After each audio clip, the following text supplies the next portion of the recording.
Četvrtog dana sam otišao na onu livadu i kad smo se smestili za razgovor, rekao sam im: posle našeg jučerašnjeg razgovora sam otišao misleći da nemamo više šta da razgovaramo, ali nisam vam to hteo reći da ne bih potpisao odgovornost za slučaj da odete i da se danas ne sretnemo.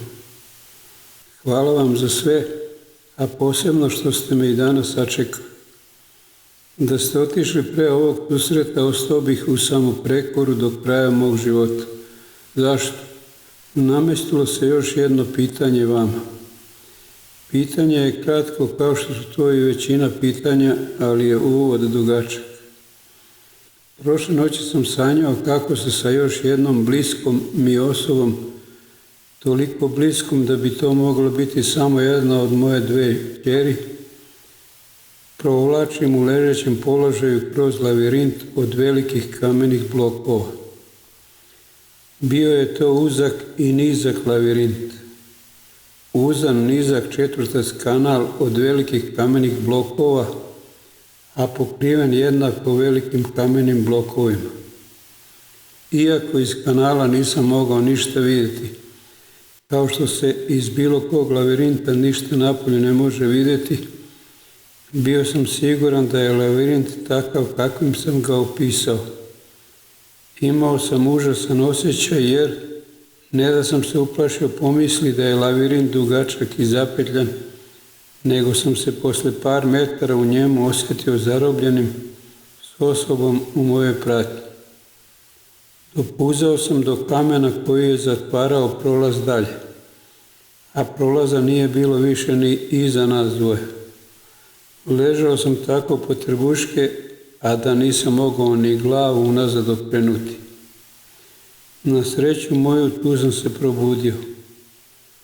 Posle sam razmišljao o snu.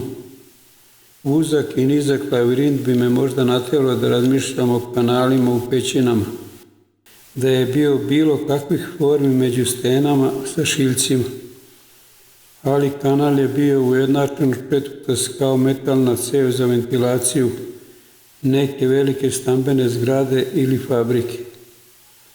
I mada sit i presit ljudskih naklapanja, raspravljanja, svakakvih odgonetki i tvrdnji o Bogu, prorocima, Isusu Hristu, čudotvorcima, iluminatima, vojskovođama, zakopanim dragocenostima, piramidama, velikim statuama na uskršnjim ostrvima, Atlantidi, crtežima na kamenju Nazca pustinje, posle ovog sna ne mogao pobeći od pomisli na lavirint pod kamenim blokovima piramide. Pogotovo što sam juče intenzivno razmišljao o mnogim pretpostavkama učenih ljudi kad je reč o piramidama. Svedoci ste mi da nijednog momenta tokom našeg razgovora nisam ni pomislio da vas o nečem misterioznom na zemlji upitam. S obzirom na to da sam pročitao nekoliko tekstova o grandioznosti Keopsove piramide i identičnosti nekih brojki na njoj sa brojkama nekih fenomena iz astronomije, biologije, uglovima vezivanja azotastih baza u molekulu DNK, o broju 3,14 iz osnovice podeljene dvostrukom visinom piramide, u maloj piramidi Mustri visokoj tačno 1 metar u ono vreme i još zaista mnogo čudnih stvari i brojki. 2,3 miliona kamenih blokova, uglavnom od 2,5 tone, a ponekad od 15 do 25, dok su oni nad Kraljevom komorom i 70 tona teški, savršeno tesani i savršeno uklopljivi iz kamenoloma udaljenog oko 800 km, bez znanja o kolima s točkovima, bez poznavanja čekrka, bez dovoljno oblica za guranje blokova peščanim putevima, bez dovoljno užadi za vuču blokova, bez dovoljno čamaca za prenošenje blokova rekom Nil, sa samo 4 do 6 hiljada radnika. Ne dođoh do drugog odgovora nego da ste vi ili neko moćan kao vi gradili piramide pored kamenoloma i u komadima cele piramide odjednom preneli na mesta na kojima su sada. Zašto biste to radili, razumeo sam s početka naših razgovora. A kako ste to izvodili, ne tražim da mi objasnite ni potpuno, ni delimično, nego samo da mi odgovorite prosto sa da ili ne. Da li ste vi gradili piramide pored kamenoloma i u komadima odjednom tele ih prenosili do Gize? Da, tako je to bilo. Mi nismo civilizacija koja seje igračke po svemiru. Mi smo mogli doneti jednu našu gotovu piramidu, te da ne bismo mogli prebaciti jednu sa daljine od 1000 kilometara dolinom reke Nil.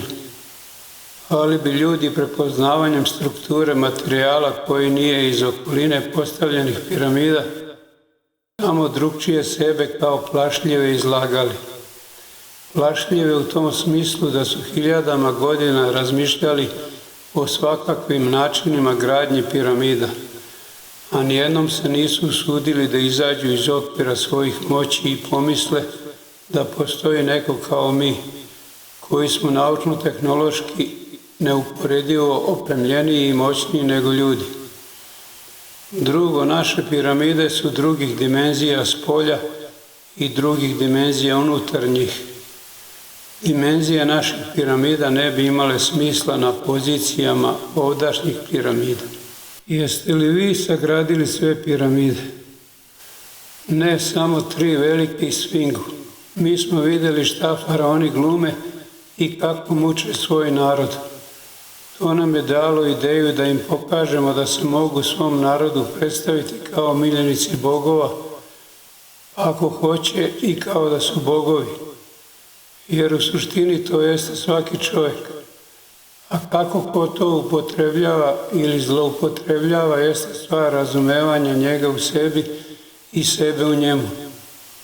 Mi smo tu prvenstveno htjeli prostom narodu, koji onda nije imao nikakve informacije i poduke, osim od svojih vladara i sveštenika, jednom velikom piramidom pokazati da na ovom svetu sva sila nisu vladari i sveštenici, a i da ostavimo temu piramida budućim ljudima, to jest narodu.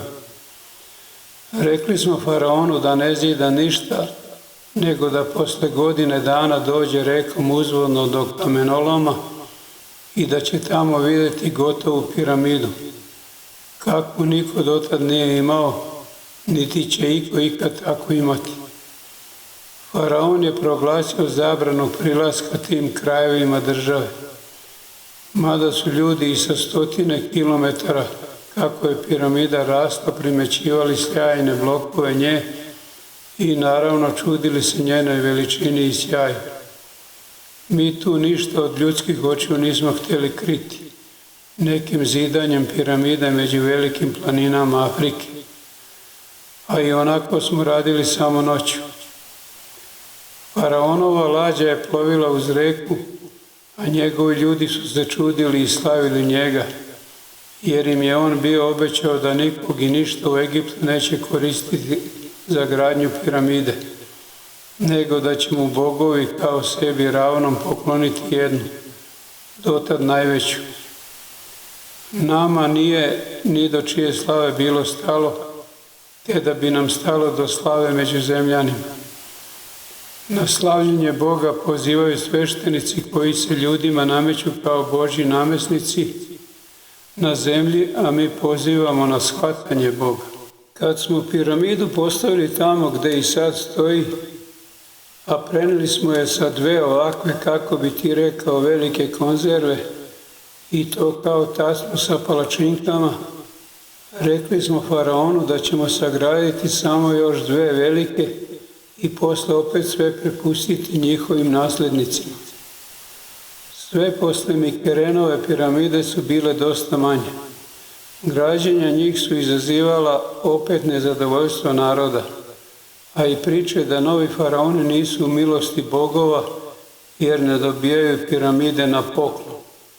I gradnje piramida u Egiptu su prestale. Ja verujem da ste ih preneli u komadu, jer ko je lud da trčkara sa svakim blokom do Gize i tamo ga struže, ređe i uglavljuje, a može to izvoditi u kamenolomu i odneti kompletno, kao što i drvodelja odnese u baštu gotovu kućicu za ptice. Pa hvala vam i za ovaj razgovor. Kad ovo budem rekao ljudima, nadam se da će prestati da se majmunišu. I mi se nadamo, krajnje vreme je da prestanu da se majmunišu.